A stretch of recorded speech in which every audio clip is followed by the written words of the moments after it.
Assalamualaikum warahmatullahi wabarakatuh.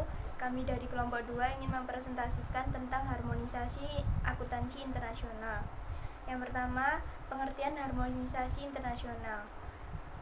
Harmonisasi dalam akuntansi adalah suatu proses untuk meningkatkan komparabilitas atau kesesuaian praktik akuntansi dengan menentukan batasan-batasan seberapa besar praktik-praktik tersebut dapat beragam. Harmonisasi akuntansi mencakup 3, yaitu yang pertama standar akuntansi, yang kedua pengungkapan yang dibuat oleh perusahaan-perusahaan pabrik terkait dengan penawaran surat berharga dan pencatatan pada bursa efek, yang ketiga standar audit. Yang selanjutnya adalah keuntungan harmonisasi internasional. Keuntungan harmonisasi internasional antara lain: 1. Pasar modal menjadi global dan modal investasi dapat bergerak di seluruh dunia tanpa hambatan. Yang kedua, investor dapat membuat keputusan investasi yang lebih baik, portfolio akan lebih beragam, dan resiko keuangan berkurang. Yang ketiga, perusahaan-perusahaan dapat memperbaiki proses pengambilan keputusan strategi dalam bidang merger dan akuisisi. Yang keempat, gagasan terbaik yang timbul dari aktivitas pembuatan standar dapat disebarkan dalam mengembangkan standar global yang berkualitas tinggi. Standar akuntansi internasional memiliki sifat lebih fleksibel dan terbuka. Pengakuan bersama. Ada dua pendekatan yang diajukan sebagai solusi guna mengatasi permasalahan yang terkait dengan isi laporan keuangan lintas batas, yaitu yang pertama rekonsiliasi.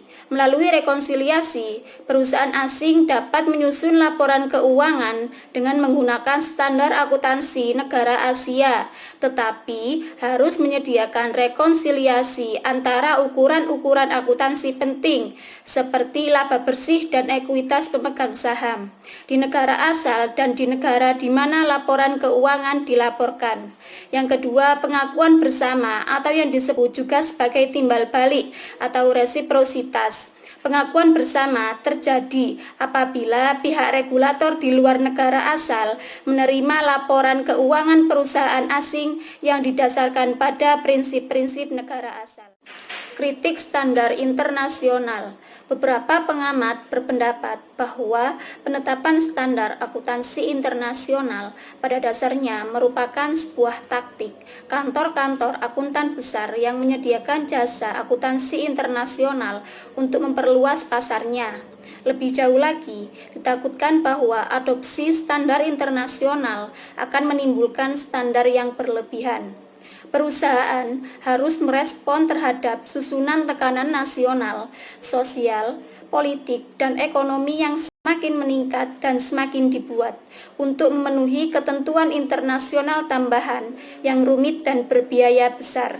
Argumen yang terkait adalah perhatian politik nasional seringkali berpengaruh terhadap standar akuntansi dan bahwa pengaruh politik internasional tidak terhindari lagi dan akan menyebabkan kompromi standar akuntansi. Adalah sejarah penentuan standar akuntansi internasional. Di tahun 2001, Badan Standar Akuntansi Internasional menggantikan IASC dan mengambil alih tanggung jawabnya per tanggal 1 April. Dan di tahun 2002, Parlemen Eropa menyetujui proposal Komisi Eropa bahwa seluruh perusahaan EU yang tercatat sahamnya harus mengikuti standar IASB. IASB dan FASB menandatangani perjanjian Norwalk yang berisi komitmen bersama terhadap konvergensi standar akuntansi internasional dan Amerika Serikat. Dan di tahun 2003, Dewan Eropa menyetujui Direktur EU keempat dan ketujuh yang diamandemen yang menghapuskan ketidakkonsistenan antara direktif lama dengan IFRS. Lalu IASB menerbitkan IFRS 1 dan revisi terhadap 15 IAS. Dan pembahasan kedua yaitu penerapan standar internasional.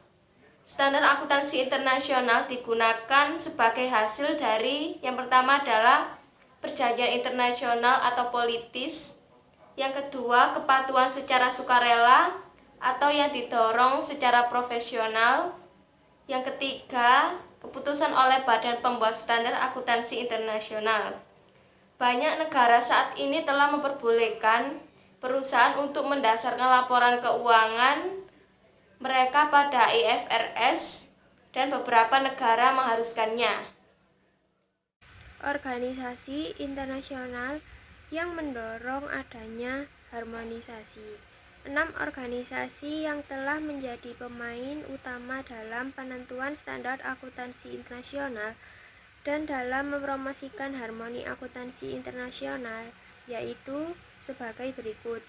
Yang pertama IASB, yang kedua EU, yang ketiga IOSCO, yang keempat IFCA, yang kelima kelompok kerja ahli antar pemerintah PBB, yang keenam kelompok OECD. Selanjutnya yaitu Badan Standar Akuntansi Internasional. Tujuan Badan Standar Akuntansi Internasional yaitu yang pertama untuk mengembalikan dalam kepentingan umum, yang kedua untuk mendorong penggunaan dan penerapan standar akuntansi tersebut ketat, dan yang terakhir untuk membawa konvergen standar akuntansi internasional dan standar akuntansi nasional dan standar pelaporan keuangan internasional ke arah solusi berkualitas tinggi. Contoh kasus harmonisasi akuntansi internasional. Perusahaan yang menerapkan harmonisasi akuntansi internasional. Dalam laporan keuangan tahun periode 2015, perusahaan The Coca-Cola Company dapat menunjukkan praktek penerapan harmonisasi akuntansi internasional. Di antaranya terdapat bagian di halaman 144 mengenai opini auditor, bahwa dikemukakan laporan keuangan perusahaan The Coca-Cola Company telah disusun sesuai dengan IFRS.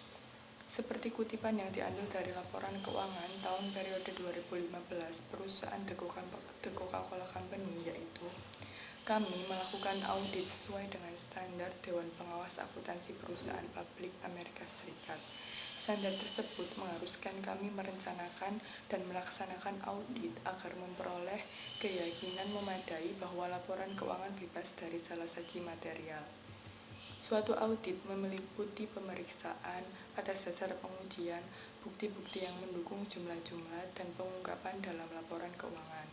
Audit juga meliputi penilaian atas prinsip akuntansi yang digunakan dan estimasi signifikan yang dibuat oleh manajemen, serta penilaian terhadap penyajian laporan keuangan secara keseluruhan. Kami yakin bahwa audit kami memberikan dasar memadai untuk menyatakan pendapat. Saran penyelesaian. Menurut kelompok kami, laporan keuangan konsolidasian memberikan pandangan yang benar dan adil atas aset dan liabilitas dan posisi keuangan grup pada tanggal 31 Desember 2015 dan hasil operasinya untuk tahun yang berakhir pada tanggal tersebut sesuai dengan internasional standar pelaporan keuangan sebagaimana diadopsi oleh Uni Eropa.